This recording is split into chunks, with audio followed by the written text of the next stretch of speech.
Hello guys, welcome back to my channel. My name is Wanja and here I guide you through your slimming down journey. Today we're going to be talking about diet and how to do the right kind of diet, or how to prepare your meals when you're doing your slimming down journey, or rather when you're in a program which requires you to slim down your legs. So let's get started. Diet is one of the most important things, if it's not the most important one, when it comes to anyone who is doing a workout program to slim down. And this is because of that saying, which is an old saying. It's 70% diet and 30% working out. Some people say it's 80-20. I believe it's 80-20 because it's so important. I've personally seen people who say that they followed diet plan and they did see results even without doing as much workouts as they did. So it is true that diet is very important. This is because diet or food is what you take in, and what you take in is what shows out. So we're going to be discussing the right macros, the right calories, fruits, vegetables, how to do your proportions, and anything we find along the way. So let's just start with that there are three types of bodies. There is ectos, there's mesos, and there's endos, and all of them have a different diet plan, or all of them should eat differently when they're trying to slim down their legs. That is usually due to a different metabolism for every single one of them. Ectos, for example, find it very hard to gain muscle, so for them their carbs are a bit higher than their fat, and we'll look at that in just a moment. So it is very important that you know your body type before you get into a diet plan. So actually I do have videos for the different kind of body types, all of them. There's the ectos, mesos, and endo ones. So the link is going to be in the description box down below. Also, if you don't know your body type, I highly suggest you check this video out, which will show you what your body type is most likely to be.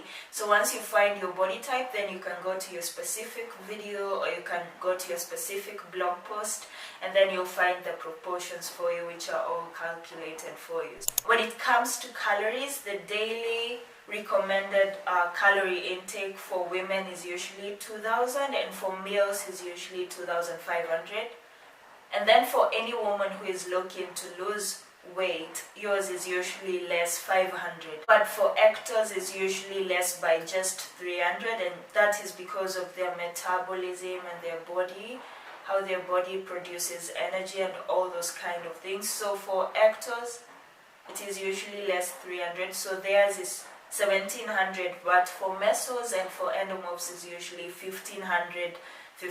So ectos is 1,700, mesos is 1,500, and then endos is 1,500 as well. So I hope I have said this in the past. I really hope I have, because it's very important. Do not be so much engrossed into the numbers and the calories you're having in a day. What I usually suggest, and I think a lot of fitness trainers now suggest, is just track your calories for at least a week. There's apps that do that.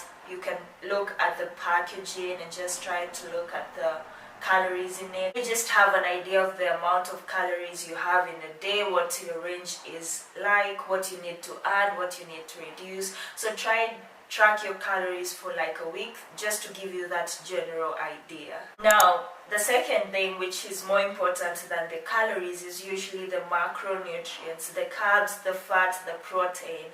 And that is very, very important, more important than the calories actually. So when it comes to macros, as in the case with the calories, it is different for each body type. For example, ectos have high carb than mesos, and then endos have high fat than mesos. So it's just a matter of knowing what your body type is, so that you can find the right proportions. But for this video, it's just a guideline, so I'm going to give you the right guideline for anyone who is looking to lose weight, and especially to slim down their thighs. I would give a low carb diet, kind of keto based diet, which is low carb, high fat, and you want to have a lot of fat in your diet, because fat is essentially what you want to trigger your body to burn, because there's that fat in your thighs which you're trying to lose, and fat kind of helps with that. So I usually would go for a keto based kind of diet, something low carb, high fat. So in terms of the percentages, I would give 25% as your carbs, then I would do 40% as your protein, and then I would do 35% as the fat, which is of course the remainder. And the reason why protein is a bit more in this one is because protein is usually the body building food, and you want your body to build back the right kind of muscle, which is not toned up.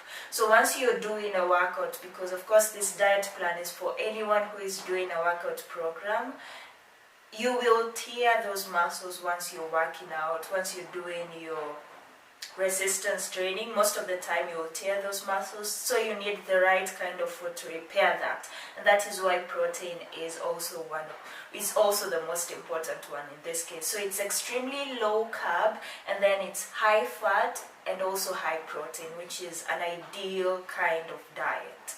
And then the next thing I would say is my 3 diet rule, which I am very excited to follow and which I'm trying to follow with all of you guys.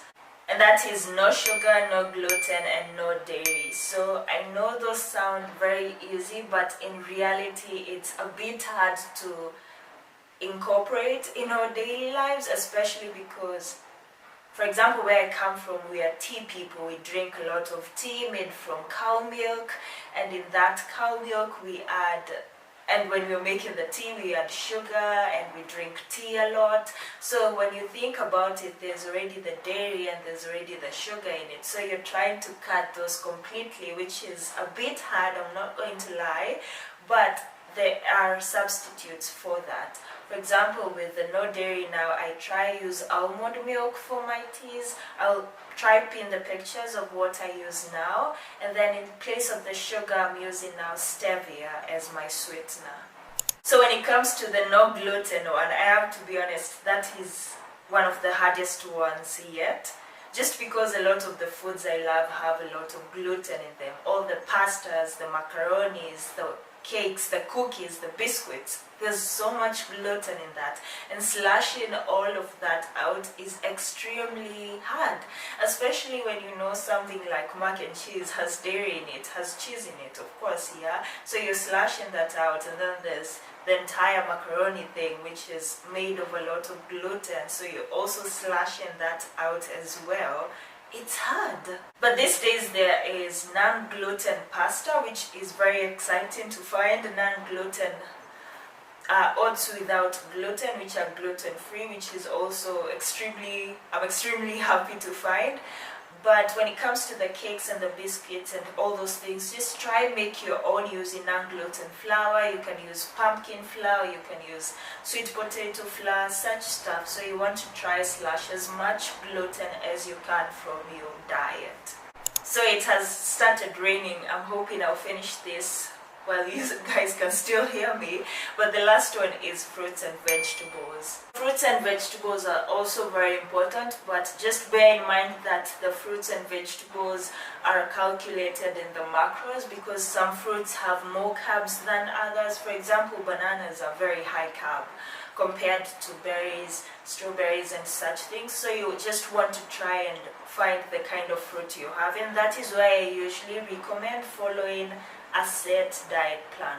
It's because most of the time you won't get into the basics of these things. You know, you'll just think, oh, you should have a fruit a day, but you kind of have something like 2 bananas a day or more than that, which is a lot. So just try follow a structured diet plan, which everything is calculated for you. I actually have one in my workout program. Has a 4-week workout program, like workouts every single day for 4 weeks, and then also has a diet plan which has meals, breakfast, a snack, lunch, and dinner for the 4 weeks. So just to add on the fruits and vegetables, normally I would go for more vegetables than fruits because of that reason. Most fruits tend to be high in carbs, and high in carbs in this case also means high in sugars. Like most of them have a lot of glucose in them, which is not what you want.